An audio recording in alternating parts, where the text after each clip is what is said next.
The morning sun glistened off the sleek cars parked in neat rows outside a high-end dealership in downtown Chicago. Inside, sales representatives in sharp suits huddled near the front desk, laughing and exchanging stories while waiting for their next wealthy client. It was just another day of selling luxury vehicles to the city's elite, until an unassuming older man walked through the glass doors. His clothes were simple, his shoes slightly scuffed. He had a gentle, weathered face, the kind that spoke of years of hard work rather than privilege. As he approached a silver luxury sedan, a young salesman named Jake intercepted him.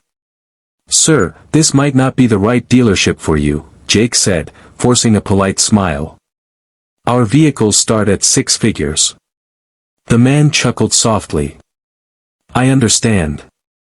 I'd still like to take a look." Another salesman, Greg, folded his arms.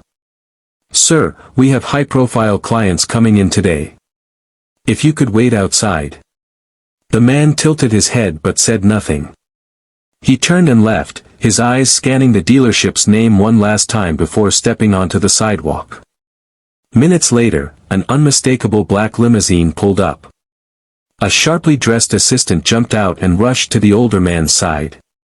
The sales team inside watched, curiosity flickering across their faces. When the assistant opened the door and bowed slightly, their confusion turned to shock. The man stepped inside the limo and, within moments, the dealership's phone rang. The call was brief, but the manager's face turned pale as he hung up. "That was the owner of our parent company," the manager muttered. "The man we just turned away was Charles Anderson." A hush fell over the showroom. Charles Anderson was a billionaire philanthropist, known for his rags-to-riches story. He had built an empire but never lost touch with his humble roots. He had once been a mechanic, struggling to make ends meet, someone who had learned the value of respect and kindness the hard way. An hour later, a corporate representative arrived and gathered the entire sales team. Without hesitation, he announced, effective immediately, "Those involved in this morning's incident are no longer employed here." Jake and Greg stood frozen in disbelief. "But, it was a misunderstanding," Jake stammered. The representative shook his head. "Mr. Anderson believes that a company should be built on integrity and respect. If you can't treat every person with dignity, you don't belong here." As the dismissed employees walked out in stunned silence, a young intern named Lily, who had watched everything unfold, felt a lump in her throat. She had wanted to intervene earlier, but fear of upsetting her superiors had held her back. That evening, as she replayed the day's events in her mind, her phone buzzed. It was an email from an unknown sender. With shaky hands, she opened it. "Lily. I noticed your kindness today, the way you looked like you wanted to help but hesitated.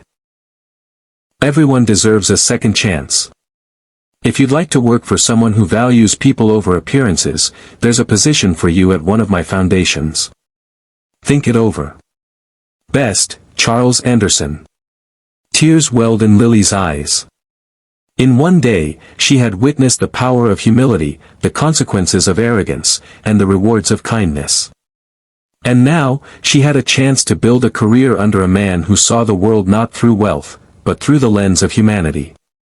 Sometimes, the richest person in the room is the one who needs the least to prove it. I've crafted a heartfelt and inspiring story that aligns with your vision. Let me know if you'd like any adjustments or refinements.